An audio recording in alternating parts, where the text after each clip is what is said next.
Around the NFL podcast are tanking for Tamposi.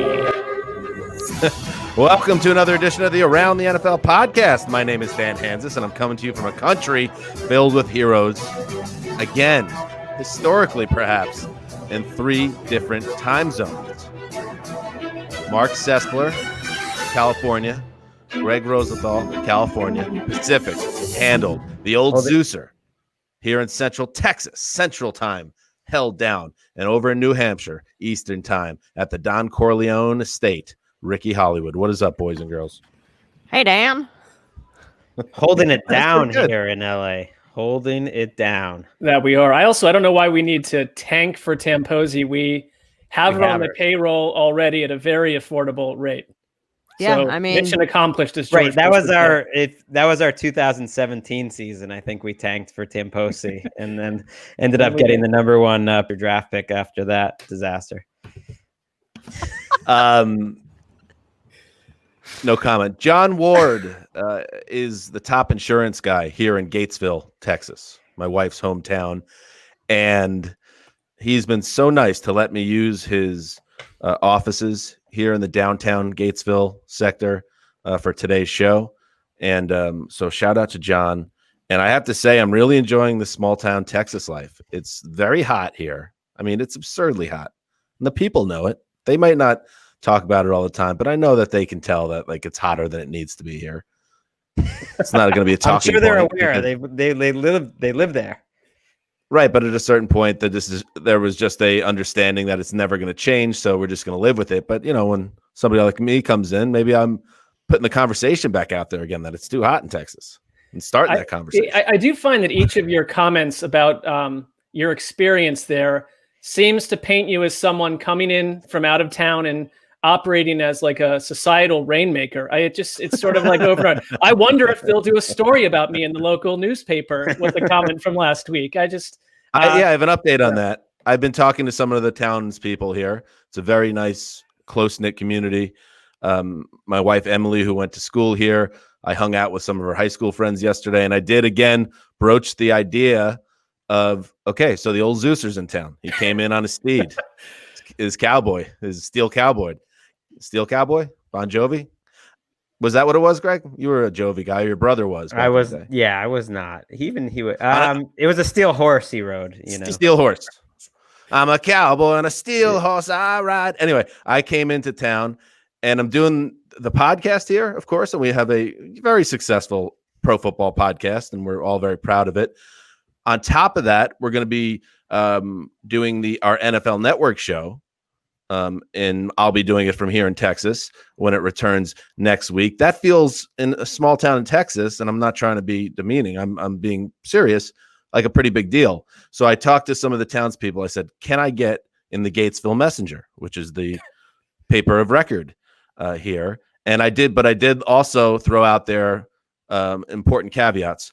One, I need the cover. You're not going to put me in the inside of the paper. I want to be on the cover. Is this weekly, like a weekly thing, or it's what? Weekly. What kind of paper? Yeah. Okay. It's a weekly periodical. Very, very nice job they do covering the region.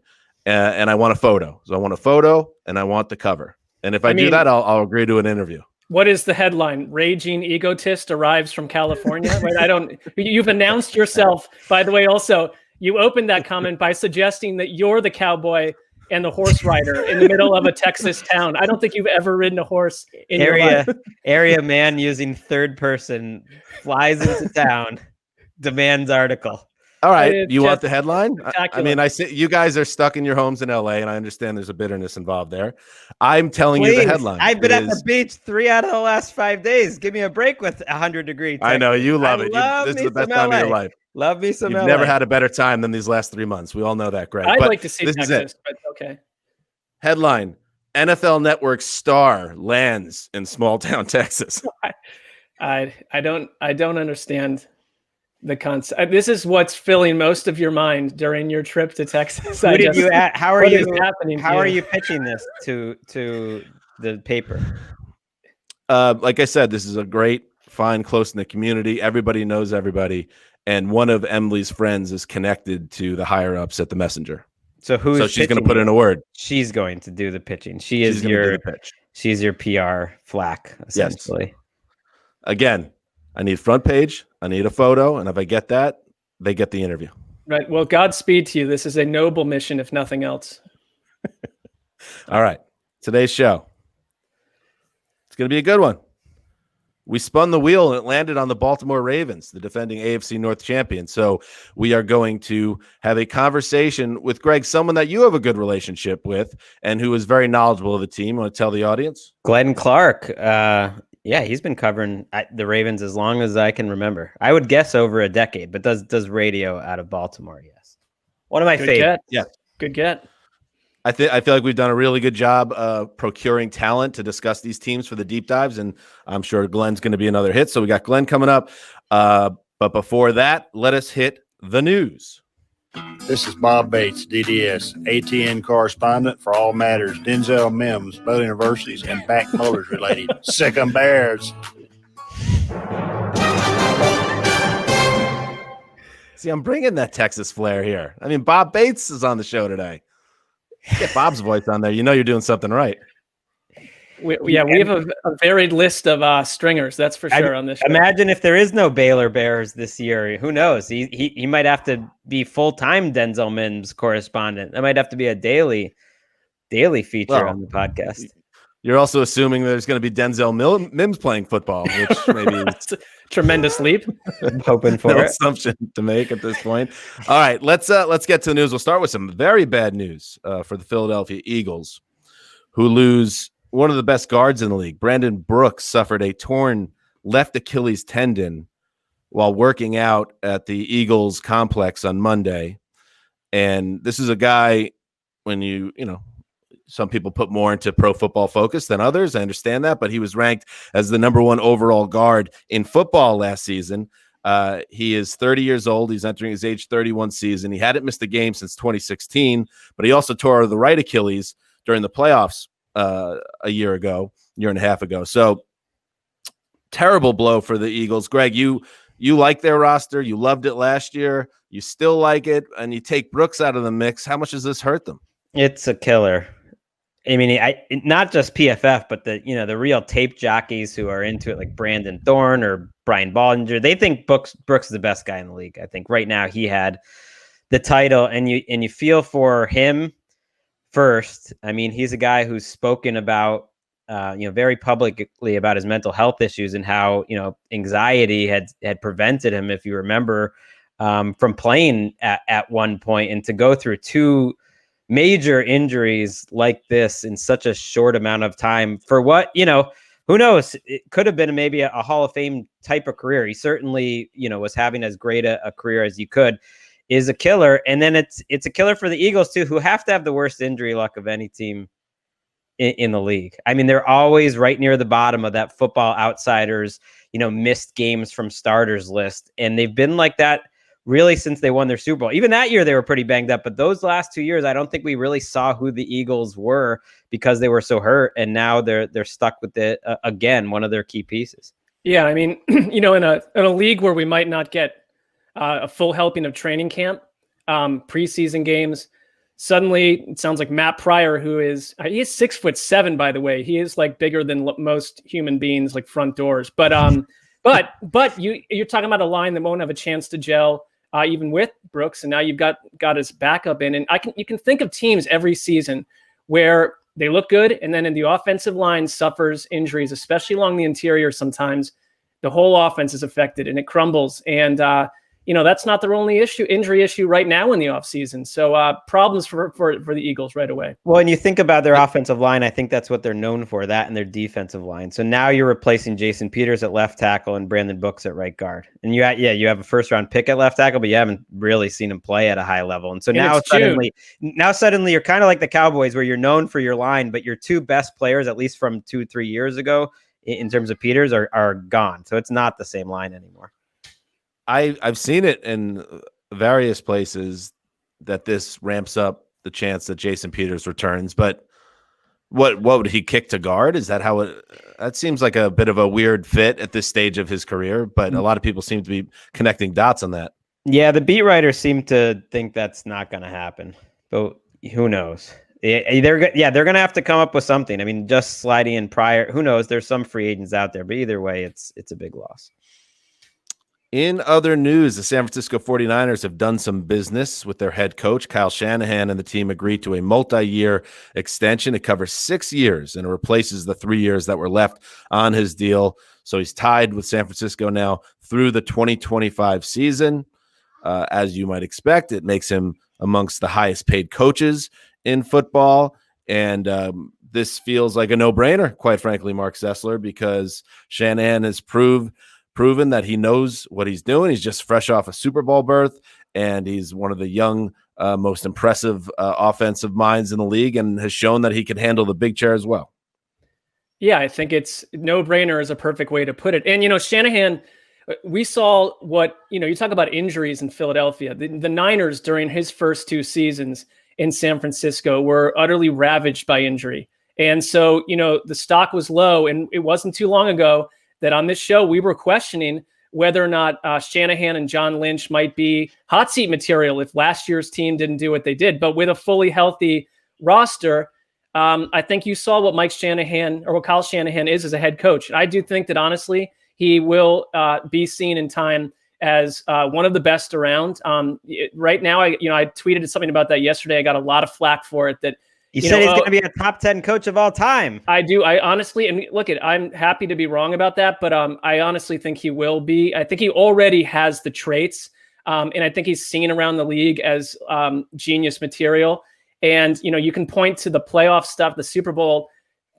The 2 Super Bowls that people want to pin on him, that's not how I would judge him entirely. I look at the whole body of work, and I think if you have him as your head coach, if you're a Niners fan, you are sitting pretty for a long time. Yeah, my immediate thought was, first of all, that's the biggest respect you can get. You get a big extension, 3 years left in your contract. I mean, that's what you're looking for. You think they're extending any of us with 3 years left? No way. They're going to wait till it gets down to the end. There's that much time left. Oh, let's just give them more. Let's give them a big time raise. I mean, that would be great. The second thing is where is John Lynch in this? Because they signed 2 6-year contracts. It was sort of famous. Wow, they're really committing to both of them for a long time.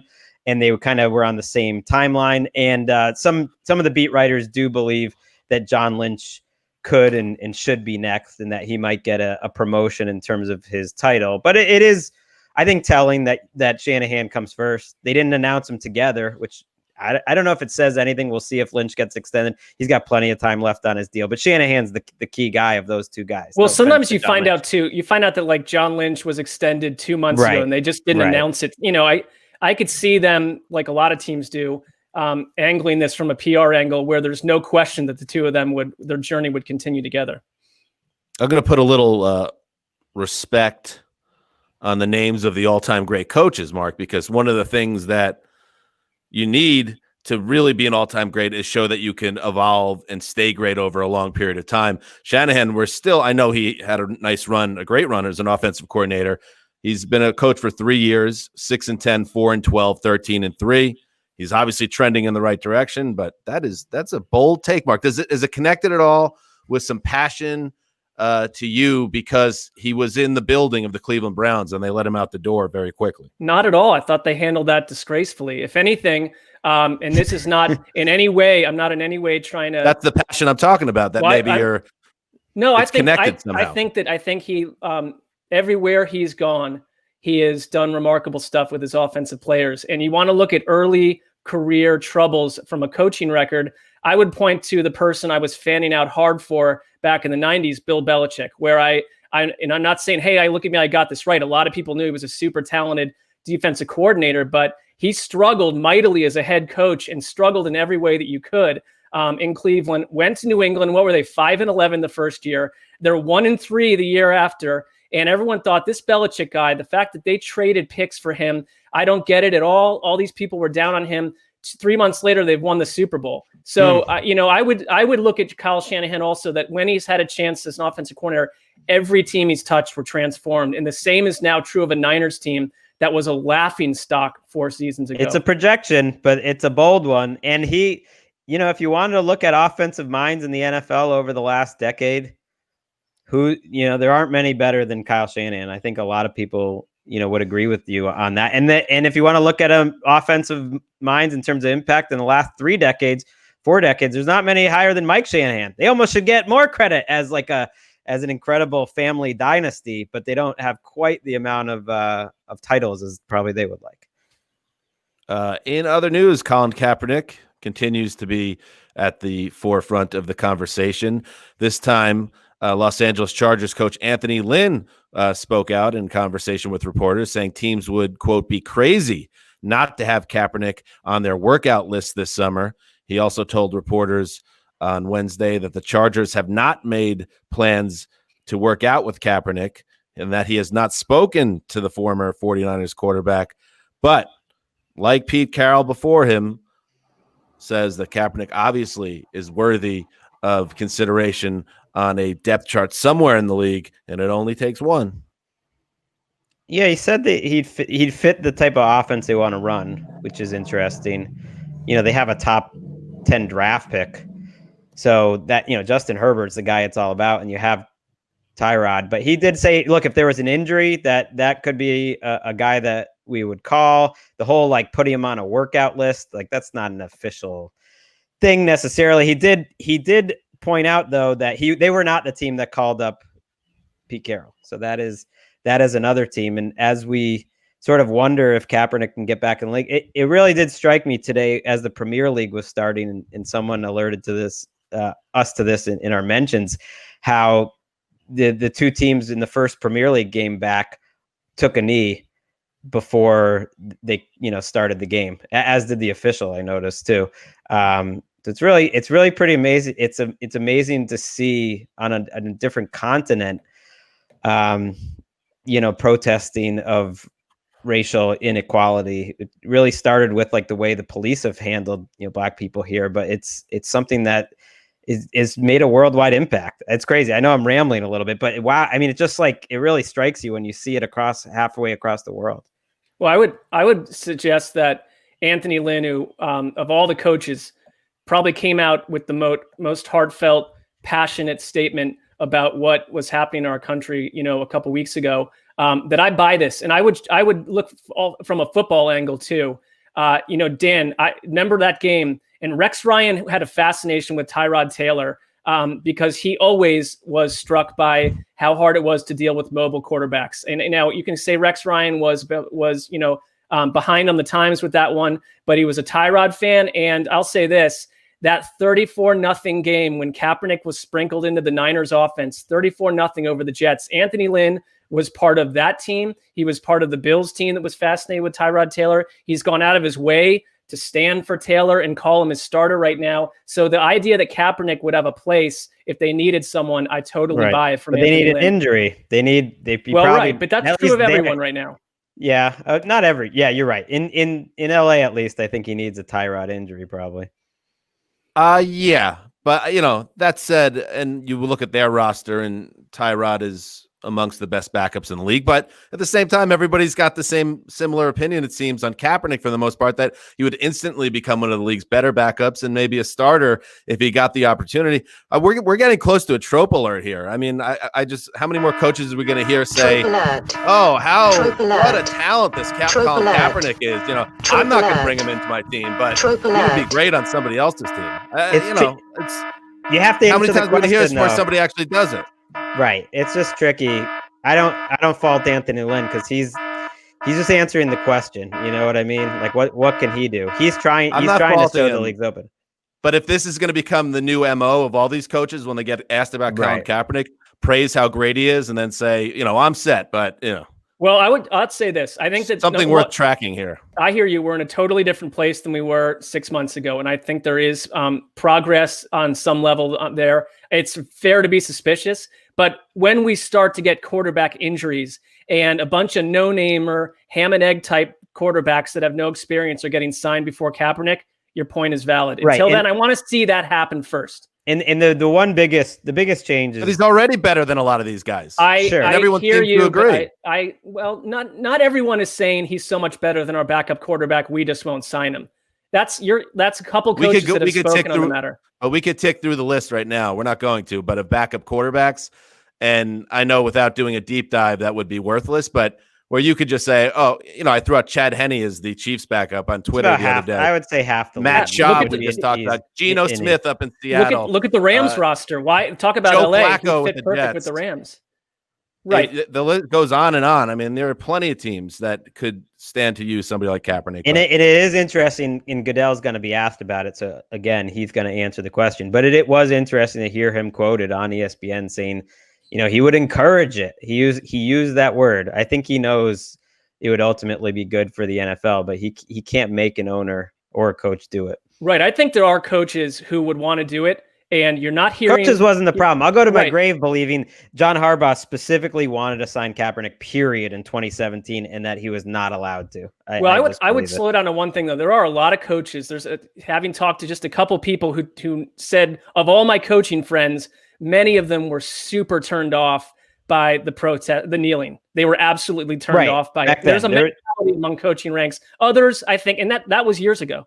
Where are we now? I mean, but when do we have owners? When you have 5 or 6 owners saying, we would love to sign Kaepernick, I think that's where the change needs to happen. The owners have stayed silent.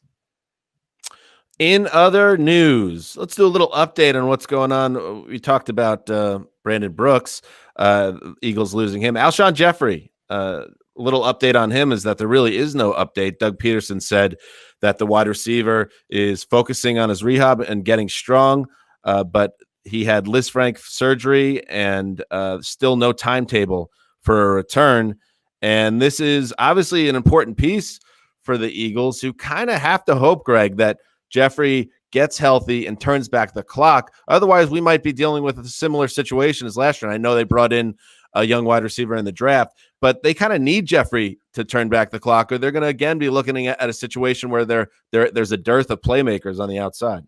Yeah, I wanted to talk about this one because I've seen like fantasy football and some projections for this season talking about, okay, well, they got, Deshaun and Jeffrey back. It's like, first of all, Alshon Jeffrey wouldn't be on this team if his salary wasn't guaranteed. They wanted to cut him.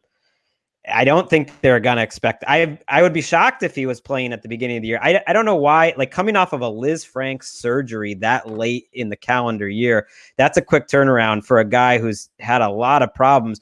And you did get the sense, I thought back in February or March, that he's more of a candidate to go on the PUP list. And it puts, you're right, a lot of pressure on Jalen Reagor, their first round pick. He's going to have to kind of be a hit because he's going to be a big part. I think anything they get from Jeffrey, who has just been beat up, is going to be a bonus. I think there are Eagles fans that are still annoyed that the Cowboys, a few spots ahead of them, grabbed CeeDee Lamb. I mean, certainly all Eagles fans would be annoyed by that. But thinking that the Eagles should have been more aggressive to go get one of the top 1 or 2 guys in the draft didn't happen. And, I don't know if it's because I've spent like the past 4 months just sitting in essentially 3 rooms inside my house, but it's suddenly mid to late June. This offseason is not still 3 or 4 more months for these players to rehab. And you're hearing little whispers now about some players that have returned to the facilities saying not ready yet. And it's to have 2 of these issues with the Eagles in one news rundown is problematic. Erica looks concerned, just like on her video. Yeah, Ricky, where are you at on when you think about that Eagles depth chart? How concerned are you? Yeah, I'm worried for that team. I'm worried for a lot of these teams. I like Liz Frank. You can't come back from that. I like when you take the mute off and you can hear the boats, flying in the background or whatever. I'm just getting my son. Like, you guys just keep going. Like, it's like a woman on water skis, like waving to the whole crowd as she zooms past your manor. Right, the helicopter right above, waiting to land on the helipad. Right, yeah, I'm flagging it off. I'm like, come on, I'm trying to get the show over with. Dad, move the helicopter. Sorry, daughter. All right. Finally in the news. Bad news in the kicker club. See, this is my why dad I want only my called me daughter, but go on, Dan. Sorry. Yes. Yes, daughter. This is why I like to keep my kickers in the club, because once they get out of the club, these guys are basically just maniacs. They're just Wild uncontrolled cards. Yeah.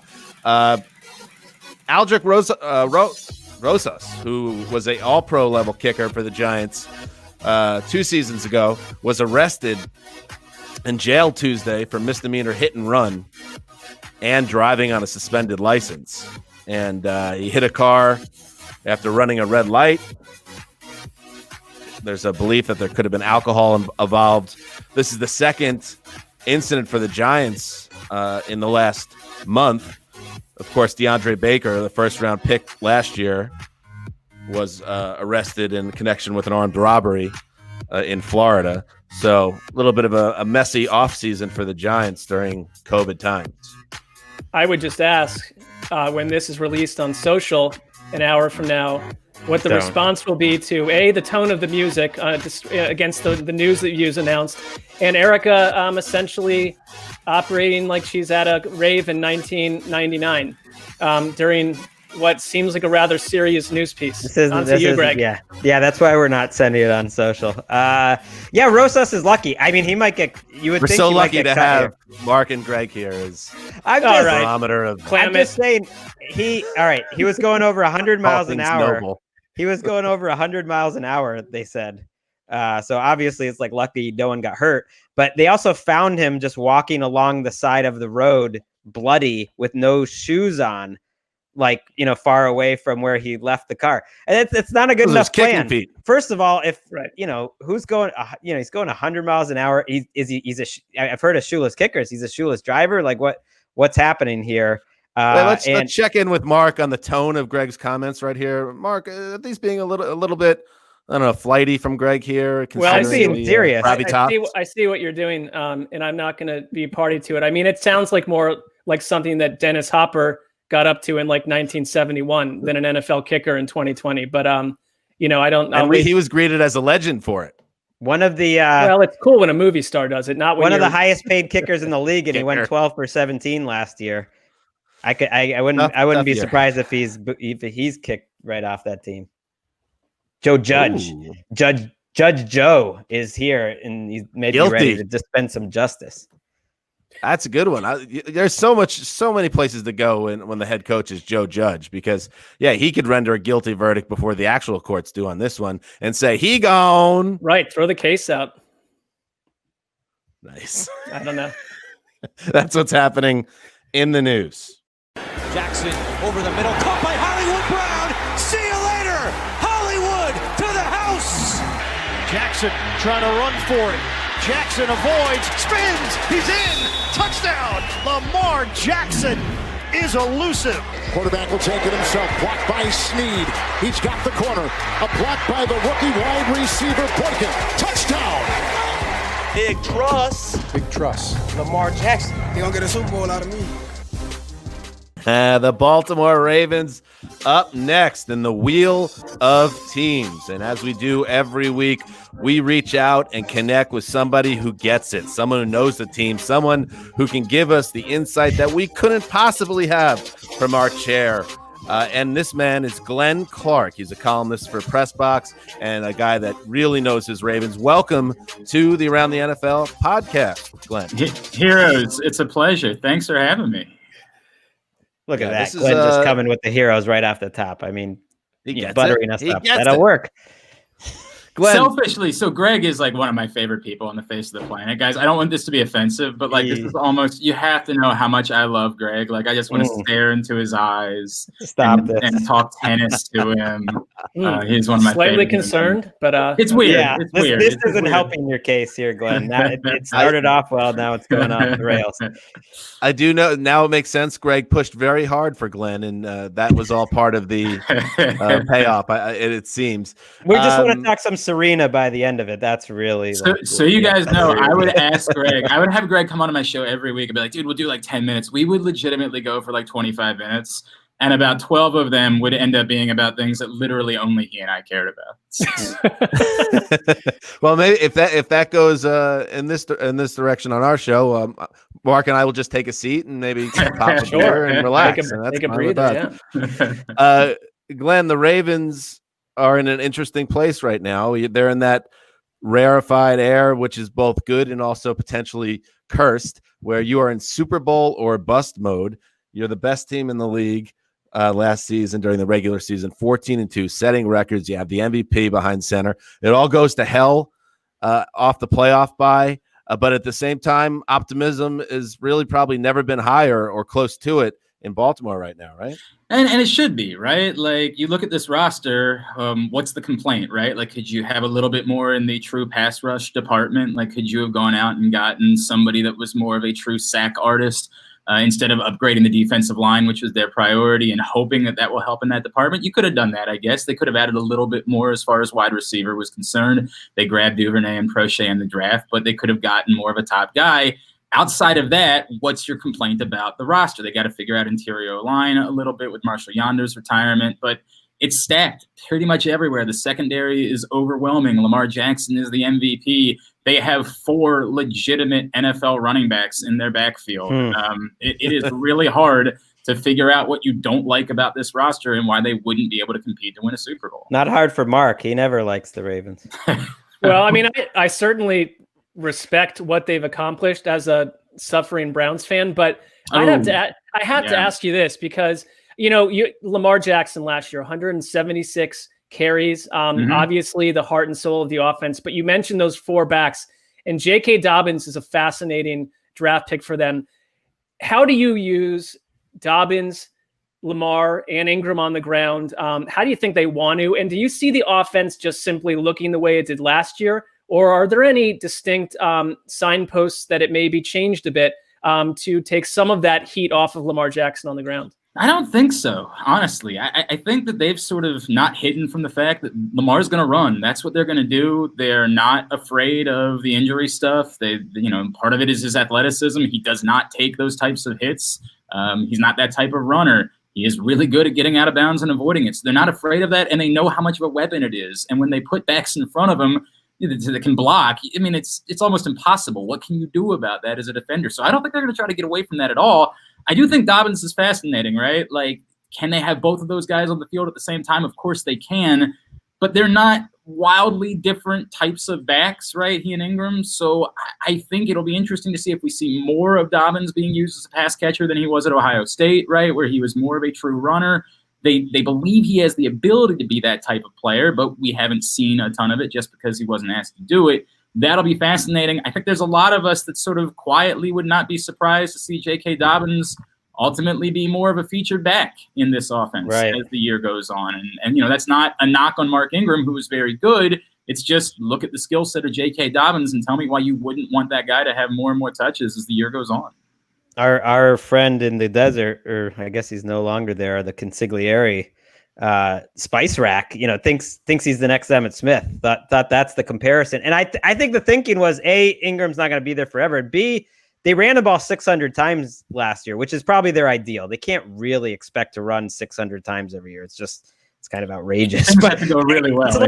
It's like you do need a bunch of guys. If you're going to try to run 600 times and have all the plays that Gregg Roman has, and he's not going to come back with all the same tricks. He's gonna try to advance it. He's gonna try to develop the running game even further. And they're so hard to defend. To me, the key though might be the receivers. Though I mean, it's Brown and Miles Boykin. Their top 2 receivers are second-year players.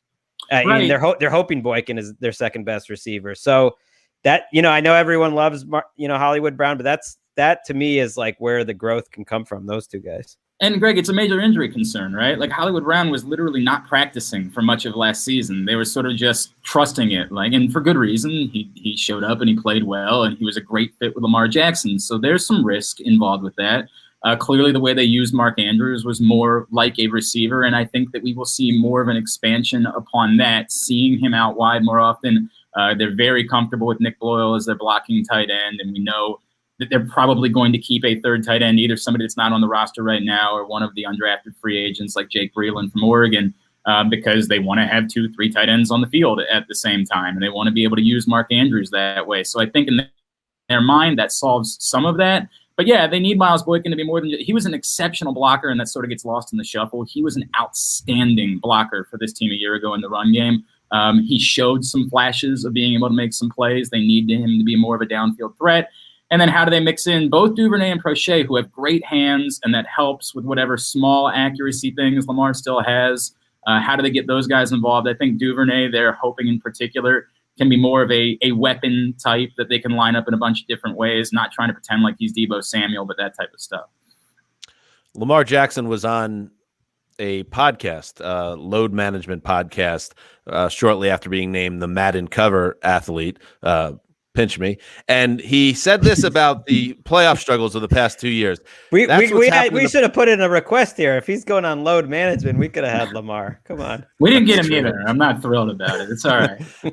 Lamar said that's what's happened in the playoffs, and we end up losing to the team people had us favored over. It's any given Sunday. You can't underestimate no team, no opponent, and that's what we did, referring to the Titans.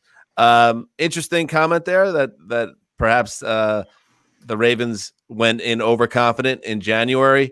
Do you buy into that at all, or is it more just an excuse? Is there a weakness? Is there an actual weakness on this team that was exposed in January and could be done again? So, look, do I buy into it? Maybe. I definitely think it's partly an excuse. They just did not play that well. And I think Lamar, part of it, and this is one of the things we don't like talking about, for as good as Lamar was all season, and he was in the regular season before that, he hasn't played well, particularly in the 2 playoff games. He's put up numbers as the games went on because he's had to throw a lot, but he didn't play well out of the chute in the 2 playoff games. And again, it's his first 2 playoff games. It is certainly not an indictment, and there's a lot of idiots and hot take artists that want to say he's a bad playoff quarterback. We have no idea. We are so early on in Lamar Jackson's career. In Baltimore? Are you hearing that? No, in the rest of the country. In the rest of the country, there's a lot of those types. National folk. Yeah, I'm just curious. You curious if you he was guys taking know the some types. heat. Yeah, no, around here, look, you can't have the season that he had and really have anybody that's a detractor of Lamar Jackson. Right. They all want to name their kids Lamar in this town right now. But no, he's got to play a little bit better in the postseason. And the Ravens, the biggest story of what happened in the Titans game is they had 2 really gutsy calls to go for it that backfired on them, and it changed the course of the game. And then one big Derrick Henry run later, they were behind the 8 ball, and they weren't able to dig out of it. Did that happen because they were overlooking the Titans? It was the same thing they did all year. They went for it. They were aggressive in short yardage, 4th down situations, no matter where they were on the field. It backfired in one game. The play calling was certainly questionable on those particular plays. That's the biggest story of what happened in the playoffs. The biggest story is they went for it on 4th and short twice. They failed both times, and it changed the momentum of that game. I agree with you that you look at this roster, and every roster across the league is going to have a few spots that need some upgrading. But you're right. Baltimore, there's not an overt Achilles heel. I would say that it's interesting to see what happens if they wind up starting 2 rookie linebackers. I think Patrick Queen, just because I trust the Ravens, and I feel like I've seen this happen 100 times, he is my odds-on favorite to just put him in there for Defensive Rookie of the Year, because that's just what the Ravens seem to do. But you have Malik Harrison also penciled in potentially to start beside him. That's not the easiest scenario for 2 rookies to shine in typically in the NFL. So I wouldn't be surprised if they try to use Malik a little more outside than necessarily line him up from day one inside. They still have LJ Fort, who played really well for them a season ago, a guy they picked up off the scrap heap. And then I don't think any of us are going to be surprised if they try to go 5-6 defensive backs again this season for a lot of snaps. They did it a year ago, and they love the depth they have in the secondary. Again, it's maybe them and the Chargers, right? The 2 best secondaries in all of football. They've got the players, and they've got players they feel comfortable using as hybrids. Even an Anthony Levine, who's a veteran, who's more of a special teams guy, they've been comfortable putting him out there in sort of safety and linebacker roles in the past. They are very comfortable with that. So I would be surprised if on day one, Malik Harrison, that's just sort of his role. I think they're going to try to use him in different ways, and certainly he'll get snaps there, but I don't know that that's just going to be the case on day one.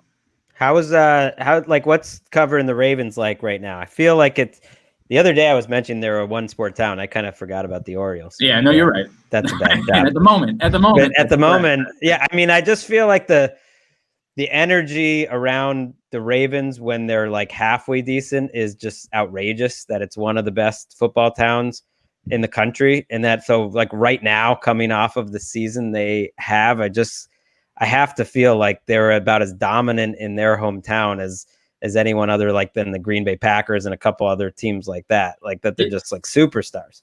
In a weird way, it's bad for column writing because you don't have anything to complain about, right? There's nothing that you can say particularly in negative ways. But no, you're 1,000% right, Greg. It's pandemonium. It is absolutely a city that is completely lost and embraced, and this franchise can do no wrong. Even in this sometimes they do things wrong. It's really hard for anybody to buy into that because it's a franchise that has so often gotten things right. and has so consistently won and competed at a high level that even when they do something wrong, it's really hard to say, hey, this might not be exactly the right thing to have done. Like training camps like Lollapalooza there. Like, I don't know. Like that says a lot to me. It's wild, man. It's wild. I mean, people have been waiting for it. Look, it helps right now. The Orioles are not very good. In 2012, 13, 14, when the Orioles were playing well, they mattered and people cared and it was a big deal, but it didn't still detract from the Ravens. This is a franchise that truly, it's bigger than life. It's what matters in this city. And Lamar Jackson, he might have won a write-in campaign for mayor if he had ran this. And maybe president passion. while he's at it. And it's that passion, Glenn Clark, which makes the decision of Art Modell the right one ultimately to take the Browns out of Cleveland. All right, that'll be fine. Yes or no? Yes or no? It worked out okay for him. You gotta be. Look, it's a sore subject even for us to talk about, right? Because we in Baltimore wish that the story was told of what he did for our city after a wrong that we experienced and what my father went through as a football fan. The moving truck Correct. Truck to Indianapolis. We want that side of the story. Now we're also sympathetic to I hold no ill will towards any Browns fan. In fact, I feel terribly sorry for what Browns fans have had to put up with over the course of the last 2 decades. It's just that we think of Art Modell in a way that, I understand it's going to be different. We feel very strongly about it. He did a wonderful thing for our city and really helped to change the dynamic of the city of Baltimore. And I don't mean that to be, trite. I'm not trying to pretend like there aren't still crime problems in the city of Baltimore. You don't have to. I was just trying to get Mark fired. I would say also, we always hear one side of the story. I mean, it's the other side. I think it would be the wound would have healed more comprehensively if the Browns had done anything on their own in the past 20 years to resemble a real football team. And that's probably been the bigger cost. I get annoyed. Most Ravens fans that I run into are super passionate, knowledgeable, and they love their team and they deserve to. It's the occasional 25-year-old that I run into in a sports bar who's a Ravens fan and has no idea that they were the Browns. To me, that lack of history is where Mark ran into this one guy. I forget where it was, but ever since then, the Ravens fans have. But in Mark's defense, 95% of 25-year-old guys are terrible people. Okay, so, but he's on to something. That happens. I was definitely a terrible person at 25. I might not be that. So was I. At 36, but I was definitely a terrible person at 25. Glenn, because we're good to our guests, and because I know this would mean a lot to Gregg. Erica, can you put 60 seconds on the clock so Gregg and Glenn can talk tennis? Put it on the clock. And Mark, let's hit the mute and just let them enjoy themselves. Well, we should talk this U.S. Open thing. They just announced that they're actually playing it this year. Djokovic says he might not even come over for it. He's playing. Stop. He's playing. He's trying to use his leverage in order to get the restrictions. Here's what we don't want to hear. Guys who make $40 million a year complaining that they don't like the setup. They don't need Djokovic. Okay, you might be right about that. They need Djokovic, especially without Federer. Also, can you be both a nutritionist and a trainer at the exact same time? Come on, I couldn't live that way. Who can live that way? It's so loud. It's almost your nutritionist and your trainer. I think there's 15 seconds. Just talk about Venus Williams. She's one of the great athletes of the last 2 decades. Is today her birthday? Did I see that right? Wow. Today is her 40th birthday. She's amazing. I love Venus Williams. Not as much as you do, obviously, because no one possibly could. But the way that she changed tennis, I don't think anybody will ever be able to do it. Tough spot. Your older sister comes along and is the greatest ever. It's a tough spot. People forget that. All right, that's it. Good chatter. Thank you. Thank you. Glenn, you came and you dominated. You talked on a high level about 2 sports, and I'll count the Orioles chatter in there too. So 3 sports. Follow him at Glenn Clark Radio and check out his columns, his work at Pressbox. And you're a Boy Meets World expert, according to Twitter, which to me, all it says is you weren't old enough to truly understand Saved by the Bell. So you get your generation gets Boy Meets World, and that's your burden, not mine. You better get that clock going again. You better get that clock going again. I got a lot more to say. Heroes, truly an honor. Seriously, really appreciate you guys having me on. Thanks, man. All right. Thanks, Glenn. All right. That was great. Glenn Clark at Glenn Clark Radio. Make sure you give him a follow.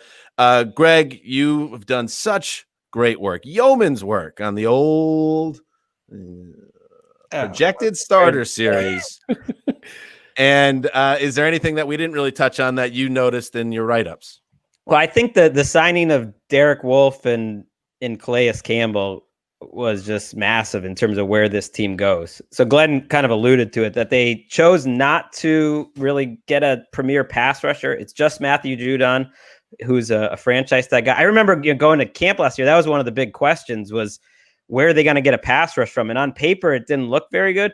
And in the end, if you look at the numbers in terms of the pressure that they created, they had a ton. Sometimes you get pressure by having a good secondary, and then you have Wink Martindale dialing up all these crazy pressures. I think no one blitzed more than they do. I just think of that like game against the Jets, but there were many more where just the blitzes are so creative. Now you have that, plus you have Calais Campbell, who's still playing at a high level. And I say what, I think Derek Wolfe could end up being one of the more underrated signings, because I thought he played pretty well when he was healthy. He's had a lot of injuries over the last few years, so it's a boomer bust signing. But those two guys, they tend to find really good over 30 guys, and that could be Wolfe and Campbell. And their defense really does have some room to improve. Like, they were just okay last year. They could be a lot better. Behind me, by the way, if you guys have been wondering, this is the Gatesville courthouse. Oh, then you have a painting behind you for the audio listeners. A very nice painting. Here in John Ward's office. Oh, no, you're in the office, yeah. Not in the court. That's right down the street, and it's a beautiful old building. And Gatesville is also known as the spur capital of Texas. And I asked my mother-in-law. Yeah, well, I asked my mother-in-law. It's like, let's think bigger than that, because it's on the big water tower, spur capital of Texas. If you're the spur capital of Texas, you have to assume you're the spur capital of the United States. And if you're the spur capital of the United States, you have to assume you're the spur capital of the goddamn world. Well, I'd agree. I mean, you might get a few, Dan, you're a cowboy, as you mentioned, so you would understand the lifestyle. Horse. But I ride. Right. I mean, some guys from New Mexico and Arizona probably would contend that they should be in the mix. But you're right. And Antonio, famous for their spurs. But if you're already saying that you run Texas on that front, then you have to go world. And I think, Dan, what you're bringing overall is a larger perspective to this town about how media can be used to manipulate it, enlighten and help a town like that town. So it really comes back to you doing a quality job during your visit. And I'm not even joking about this. If I do get the interview, I'm going to bring up the spur thing. Yeah, because I think they could. I think in terms of branding, that could be big. You're an idea man. You're an idea man, and I think they're going to recognize that the minute they get 2 inches into this column, the reader. So sometimes you could drop some breadcrumbs about potential political office. Maybe you're the mayor that they need. I mean, this could be your first platform that not just in Texas but the world, the spur capital. That could be kind of your main platform. Sometimes you need an outsider. It's like Liz Warren swoops into Massachusetts, just takes over. She's in Oklahoma. Let me just say this, Greg. Liz Warren, not that you're stating that, but Liz Warren would not do well around these parts. No, but I'm saying she's in Oklahoma. And I would align closer to a Liz Warren than who is, the person that gets supported around these. I'm just saying she's an Oklahoma woman, but you wouldn't know it. She just comes into Massachusetts and steps right up. Carpetbaggers. All right. Good stuff. Good show. The Ravens. Super Bowl or bust. That's it. You're in a tough situation there. That's not an easy world to live in, because the only one team gets the hoist of Lombardi. And if you don't do it, Harbaugh and Lamar are going to really be feeling the heat a year from now. That's just the way it works.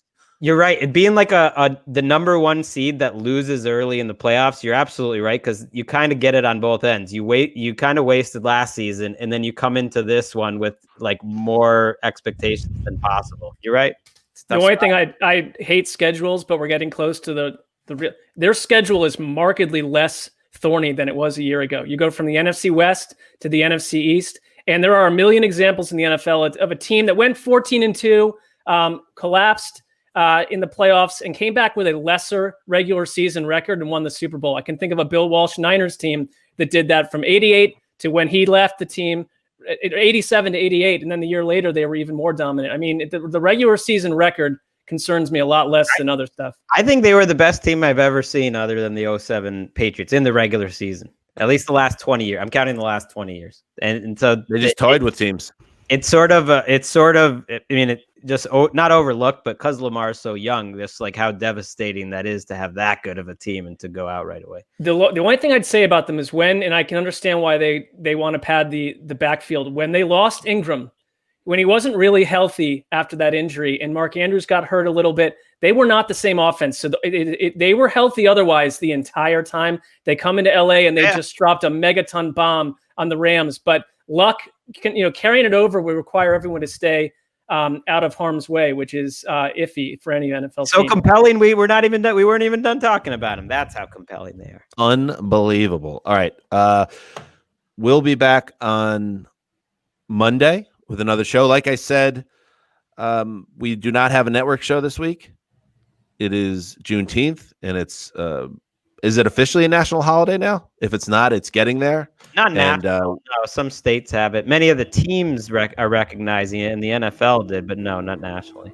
And we are employees of the NFL, so we are recognizing on our podcast. So and our broadcast show. So you won't see us on Friday on the network, but we'll be back with another pod on Monday. So make sure you tune in for that. Also, haven't asked you to do this in a while, but how about leave some reviews and some 5-star ratings over on iTunes? And I think next week, Mark, it's been a while. Ricky, it's been a while. Let's check in on the iTunes reviews and see what people have to say about our fair show. And speaking of checking in with Ricky, did you do the digging that I asked of you about the Guinness Book of World Records, and has a sports podcast ever recorded in 3 time zones before? Ouch. Well, I did. I went to the Guinness World Book of Records, and Greg, you can shake your head at me and think that I'm lying, but Dan, didn't I tell you on Monday after the show that I went on their website and there is a search function, and I searched sports, I searched podcasts, I searched time zones with radio. Nothing has come up so far. Well, you just had made a face. That was why I was worried. So what did it say, like, in the digital copy that you took out of the library? In the digital, I didn't read all the Guinness World Record books. I went to their website. You didn't check the actual. But all right, Ricky, what's the action step? Which are freely step? available. I mean, you could just get it digitally. But I looked through their database, and it's not there. So why would I read all of the Guinness World Record books? No, what's the next action step here? Because to get it, I would imagine a bulk of the records in that book it's not like somebody looked it up and said, I'm going to break this record. Some are set and no one even thought it to be a record until it happened. And I was think that's what happened with us. I think you records. Well, why don't you? What if you were to go to Guinness? And I'm not trying to put more work on your plate, Erica. There in New Hampshire, but to maybe reach out to Guinness and suggest this is a title that should exist at this point. And by the way, here's the answer. Well, if you to the 3 record holder. podcast bozos would let me speak before you cut me off again, there was a contact us on the page, and I did send an email. And your little dig about all this work I'm doing in New Hampshire, Mark, was uncalled for. I am saying I don't want to add more work. Right. Well, you've all done your the hard work, so. and then in New Hampshire, just got to add that because I already emailed Guinness World Record books. Greg, why don't you go read a digital library or something? Moron. This is not going well. I would say, because I don't want to get you angry and I don't want to make this an uncomfortable situation. But if you don't hear back via email on the contact us page, because very rarely do people get positive results, this might be a pick up the phone situation. That's all. Okay. Seems appropriate. Yeah. Yeah. I'm sure, Guinness is fully, staffed during a pandemic. So I'll give them a call. Let's not make assumptions. I'm not here making in Texas. assumptions. I'm telling you, Walmart, I went back in. I counted 15 straight people before I saw a mask. Some people are fully ramped up against the COVID-19 spread, and other parts of the country seem to be back to normal. So yeah, but the second spike is starting to happen now too, especially in Texas. So you make sure you keep wearing your mask. We're still on the first one. First one hasn't even ended. What other podcast records were there in there? What other podcast records were in there? I don't know. You guys were listed for the most annoying one though. Oh, damn.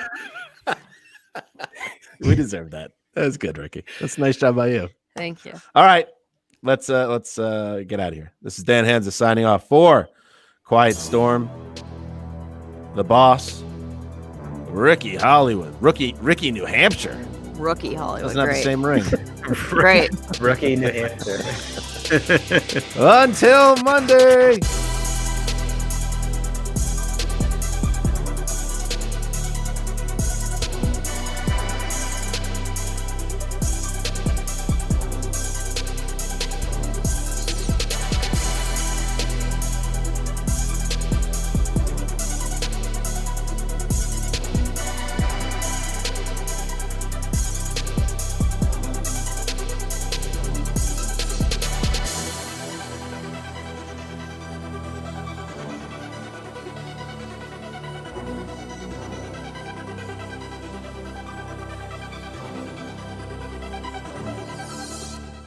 So wait, are there people working outside that door then?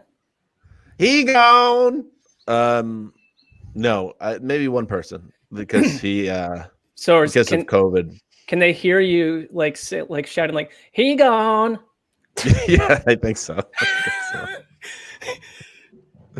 Yeah, it's not great.